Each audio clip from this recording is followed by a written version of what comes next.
আমার আজকের রেসিপি কড়াইশুঁটির পোলাও। শীতকাল এলেই কড়াইশুঁটি দিয়ে আমরা নিত্য নতুন বিভিন্ন রকমের রেসিপি করে থাকি।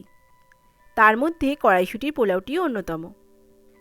কড়াইশুঁটির পোলাও করতে খুবই কম সময় লাগে, আর খেতেও হয় খুব সুন্দর। নমস্কার, আমি সুপর্ণা। আরও একবার সুপর্ণার রান্নাঘরে আপনাদের সবাইকে স্বাগত জানাই। কড়াইশুঁটির পোলাও করার জন্য আমি এই কাপটা মেপে 2 কাপ পরিমাণ বাসমতি চাল নিয়েছি। আপনারা যখন চাল নেবেন তখন বাটি বা কাপে মেপে নেবেন, এতে জল দিতে সুবিধা হবে। এরপরে চালটাকে খুব ভালো করে ধুয়ে নেব।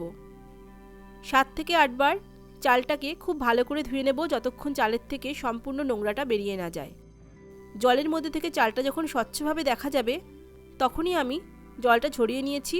এবার আরও কিছুটা জল দিয়ে 15 মিনিট মতো আমি জলের মধ্যে চালটাকে ভিজিয়ে রাখব। এখন একটা কড়াই ভালো করে গরম করে গ্যাসের ফ্লেমটা একদম লোতে করে দিয়েছি। এবার দিয়ে দিলাম 2 চামচ পরিমাণ ঘি। পোলাওটা ঘিতেই ভালো লাগে।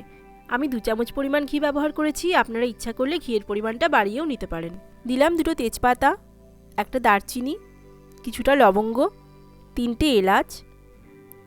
এলাচগুলোকে থেতো করে নিয়েছি। আর গোটা গোলমরিচ, সেগুলোকেও একটু ভেঙে নিয়েছি।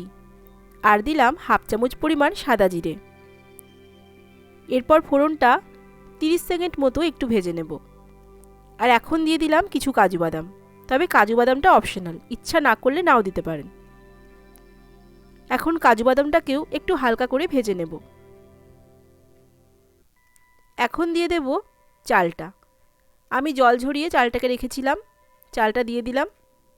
এরপরে ভালো করে নেড়েচেড়ে ফোড়নের সাথে চালটাকে মিশিয়ে নেব। এই পোলাওটা করতে একদমই কম সময় লাগে।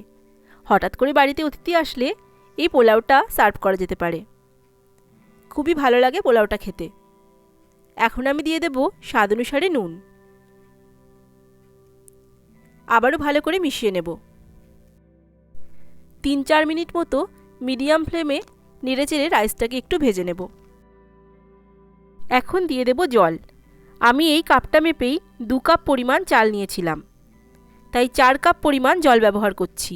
আর জলটা অবশ্যই উষ্ণ গরম হতে হবে, ঠান্ডা জল দিলে হবে না।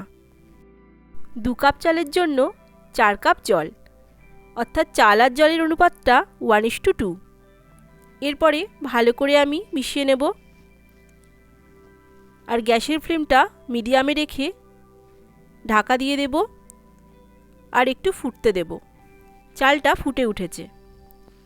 এরপরে আবারও একটু ভালো করে মিশিয়ে নেব। আর এখন আমি দিয়ে দেব কড়াইশুঁটি। 1/2 কাপ পরিমাণ কড়াইশুঁটি আমি দিয়ে দিলাম। কড়াইশুঁটিগুলো দেওয়ার পর আবারও আমি নেড়েচেড়ে ভালো করে মিশিয়ে নেব। ভালো করে মিশিয়ে নিয়েছি। এখন আমি ঢেকে রান্না করব। 15 মিনিটের জন্য ঢাকা দিয়ে রান্না করব। আর এই সময় গ্যাসের ফ্লেমটা একদম লোতে রাখব। 15 মিনিট পর ফিরে এলাম। দেখুন পোলাও একদম তৈরি। পোলাও রান্নার ক্ষেত্রে জলের পরিমাণটা কিন্তু খুব ইম্পর্টেন্ট। জল যদি কম হয় সেক্ষেত্রে চালটা সেদ্ধ হবে না, আর জলের পরিমাণ বেশি হয়ে গেলে খিচুড়ির মতো তৈরি হবে। রেসিপিটি অবশ্যই একবার বাড়িতে করুন আর কমেন্ট করে জানান কেমন লাগলো। আজকের রেসিপিটি ভালো লাগলে একটি লাইক করে দেবেন, বন্ধুদের সাথে প্রচুর শেয়ার করবেন, সাবস্ক্রাইব করে আমার চ্যানেলটির পাশে থাকতে পারেন। সবাই সুস্থ থাকবেন, ভালো থাকবেন। আবার খুব তাড়াতাড়ি আপনাদের সাথে দেখা হবে। ততক্ষণের জন্য টাটা।